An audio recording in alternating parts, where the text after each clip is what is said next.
Dee's Daiquiris. Welcome to Drinks with Dee Dee. Make sure you hit the subscribe button and give us a thumbs up. Also, make sure you follow us on social media on Instagram and Facebook at Dee Dee's Daiquiris. You can also order our premium mixers at www.deedesdaiquiris.com.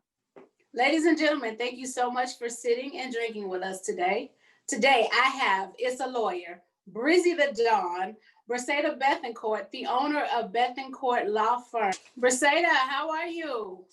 I'm good. Wonderful. How are you? I'm awesome. I see you got your Dee Dee's Daiquiri, so we are ready. We are ready. I'm ready. She's ready. Yes, ma'am. So, Briseida, I've been knowing you like more than half of my life, so I'm excited to get to sit with you today. Tell the people who you are, a lot about your law firm, and how you got started. So thank you so much for having me on here, Dee Dee. I'm excited. So thank you again. So my name is Bree. I'm the owner of the Bethancourt Law Firm. I have offices in Dallas and San Antonio, so I service both. And lately I've been servicing a little bit in between as well, but mainly Dallas and San Antonio. And so I am an attorney. We provide services in family law, we provide services in entertainment law, and then I do some business contracts as well. So that's what I do. Okay, what's your favorite thing to do? You do a lot. What's your favorite? Eat. Oh, you talking about in the law firm? Entertainment law. Entertainment law. What's the best thing about entertainment law, or what draws you in the most? So let me tell you what I like about entertainment law. Entertainment law, so I deal mainly in the music side. In entertainment law, you could do film, you could do TV, you could do music, but I'm mainly on the music side. And so I'm a music head. I love music. I love different genres of music. I love to dance, sing. I'm a triple threat out here in this piece, but will you tell these people you speak Spanish? Because they wouldn't know that by looking at you. Will you tell them you speak Espanol, please? What's your favorite? Un poquito. But so yeah, my family is from Panama. So that's where that comes from. But yeah, like I said, I do the music side of it. So I'm dealing with producers, artists, managers, record labels. There's perks to the game, and I just love it. I love everything about it. Okay, your favorite perk? Backstage passes. Okay, so if you have help, let me know. I got you. Okay, my plus one. Plus one, yes. Give me a little background. What made you want to become an attorney? So the reason I wanted to become an attorney, from when I was little, I was out here I didn't like inequality. If it wasn't fair, I wasn't here for it. Or if somebody that like a little kid was being bullied and wouldn't speak up for themselves, like I was all up in that thing. So it just made sense for me to just become an attorney to represent people, help defend people's rights, things of that nature. So I've been doing this since I could talk, I guess, at this point. Okay. And then tell us a bit about where you went to school, maybe your experiences and how you got started. What did you do first before you started to own your own law firm? So let me give you guys a little bit of my background, give you a little bit of this tea. So pretty much, I've always wanted to be an attorney, but life happens. It took me a while to get to law school, right? I went out in the workforce. I worked with CPS as an investigator. And after doing that for so many years, and after seeing all the things that you see with, abuse and neglect of kids, I just kind of realized that there was no sense in me being out here in the workforce doing jobs that I didn't want to do. Once I got into law school, I realized that I was a little older than most. Most people went straight from undergrad into law school, whereas I took a little life detour. But how old was I? If you don't mind me asking. I was a young 10 to 28, okay? These people were tender. These people were like 22 or 21. So, and they had never worked outside of the they never worked. And they had a lot of my peers had grew up with family members that were lawyers. So all they had to do was really pass school, pass the bar barely to get their license, and they had a job waiting for them. And that wasn't necessarily the case for me. Wow. Yeah. So whatever I did, I had to fight for. It was a fight to the finish for every single thing. So that was my experience in law school. I was a little older. I didn't have the opportunities that some of my peers had, and I had some life experiences that some of my peers didn't have. Awesome. So what do you see that with all that, what was your biggest advantage? And then what was your biggest disadvantage to those things? My biggest advantage was that I was older and I did have that life experience, as I mentioned earlier. And so I think that helped a lot. It helped a lot in the fact that I wasn't concerned about popularity. I wasn't concerned about who liked me, who didn't like me. I wasn't in all the extraness that goes on in law school sometimes.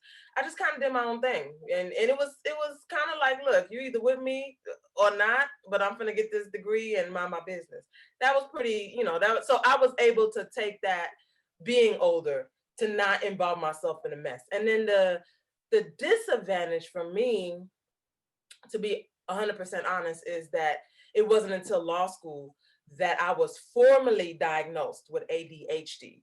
So that was a little different. Yeah, because I was, I'm 28 at this point, right? And so I always knew I had it, but I worked around it. Like it was just who I was, right? So I worked around it.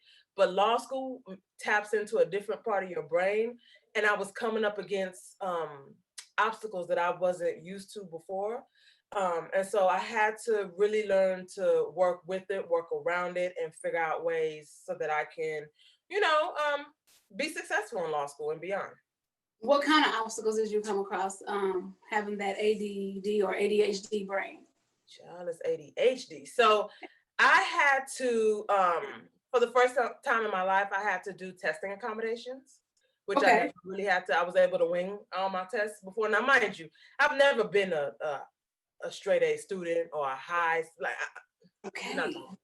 We're not gonna play them games. I was never that student. I was never on anybody's list, okay, except for the principal's office list, right? So yeah, it just was. I had to have testing accommodations that I never had before, but it helped. It helped greatly in my grades in law school, which you could obviously see when I didn't have it versus when I did have the testing accommodation. And being a former special education teacher, like people frown on it, but I see absolutely nothing wrong with accommodations because it's kind of like, I'm not calling you sped, Bree. I'm just saying, just knowing the background. People who need those things to be successful, they flourish so much when they have them. And it's so long that you went without that. Just imagine, you know what I mean? Yeah. So the fact that you can fight through that throughout high school and you did just fine, I mean, shout out to you, because some kids don't make it that far. Some kids just stop where they are. So that says a whole lot, man. Well, just to say something about that, I personally think now that I'm on the other side of this and I understand a little bit more about it, I think the disadvantage for the smaller children is that, number one, their parents don't understand.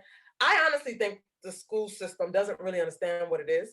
And so they treat it as if these children are unable to learn, but that's not.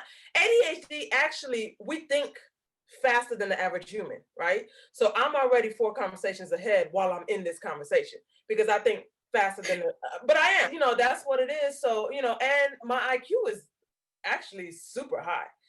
But because I need the test and accommodations, people would actually think the opposite. And so what it was for me is I'm verbal. I have to talk out loud the question and the answers and analyze it out loud to myself. So that was one test and accommodation. I needed a room by myself because obviously I can't be blurting out answers and talk to myself in a room full of people, right? And then law school tests are like 3-4 hours at a time, writing the entire time for 3-4 hours. Yes, it was grueling. So I can't sit there that long writing. So what would happen is I'm rushing 2 hours in. Now I'm rushing to hurry up and answer it because I got to get up and go. I can't, y'all holding me down. I can't do that. So the test and accommodation with the extra room allowed me extra time to take the test. And with that extra time, I would take a break and go walk around the campus, come back with a refreshed mind, and then can tackle the answer again. So that was my test and accommodations, and that works wonderfully for me. Even now, as I practice, I talk out loud. I talk, I analyze my cases out loud, and then I have to take a break from it and come back with refreshed eyes. So, and I'm smart. Don't get it twisted. These ADHD kids are intelligent, okay? Geniuses. You're a genius, baby. Right. So I'm sorry. So what has been the best thing about you being an attorney that you've learned about yourself, something that has helped you move forward, something that has significantly helped your law firm that you've learned while doing this business? So there were people that were telling me that I couldn't do entertainment law and have a family. And they were telling me that I needed to choose one or the other, because entertainment law was going to be so inclusive. So like it was just going to take all my time. I wouldn't be able to dedicate anything to my family. Fortunately for me, I'm doing entertainment law and I have a family. And I don't think those boundaries are there anymore. But what this has taught me was that regardless, I'm gonna do what I want to do, and I'm gonna figure it out, and I'm gonna make it work. So I think the biggest life lesson for me has been to just have confidence in my abilities to figure it out. I can figure it out, and I will figure it out. And so that's what I've been doing. All right. What is in store? What do you have coming up in the future for your law firm? Just, I'm up for an award in May. Super excited about that. Southern Entertainment Award, which is a huge thing for the Southern states in the entertainment arena. And I'm the only law firm that has been nominated. So vote for me, guys, vote. And so that's huge, that's major. And then just continuing to open up doors, continuing to represent more big name producers, big name artists out here, big record labels. So that's what I see for myself now. What is actually in store, I have no clue, but that's where I'm headed, or I hope to be headed. Okay, Briseida, tell the people where they can go and vote for you as this magnificent attorney. Thank you. So everybody can vote for me at Southern Entertainment Awards. The website is southernentawards.com. Voting is open until March 2020. So go out there and vote. And my category is Industry Event / Service of the Year. I believe they have me on there as It's a Lawyer, the Bethancourt Law Firm. So please vote for me. You can vote one time from an email address. So if you have 5 email addresses, you can vote for me 5 times from each email address. Speaking of It's a Lawyer, can I see your shirt? Yes. Look at that. It's up. You want to see mine? You I don't like that, respectfully. I love it. Where can I purchase these shirts? So shirts like I Don't Like That and It's a Lawyer can be found. You just got to inbox me right now. We don't have a webpage set up. So just inbox me at on Facebook, Briseida Bethancourt, and I got you. We have several other shirts available as well. So let me know and I can send you all the shirts that we have once you inbox me. Awesome. Tell me and tell people where they can find you. I need an attorney. I need an entertainment contract looked over. Where can everybody find you? Absolutely. So guys, if you need a family attorney or you need an entertainment law attorney, you can find me at my website, www.bethancourtlaw.com. You can also call me at 1-833-4-BRI, B-R-I, Law. And you can also find me on Facebook, the Bethancourt Law Firm, and on Instagram at ISSA_lawyer. Thank you so much, Briseida, for sitting with us. We appreciate your time. You gave some great jewels today. So I hope everybody has something they can take away from this. We appreciate you for sitting with us. Thank you for having me. Okay. Thank you for sitting for another episode of Drinks with Dee Dee. Don't forget to subscribe, give us a thumbs up. You can find us on Instagram and Facebook at Dee Dee's Daiquiris. You can also purchase our premium mixers at www.deedesdaiquiris.com. Talk to you next time.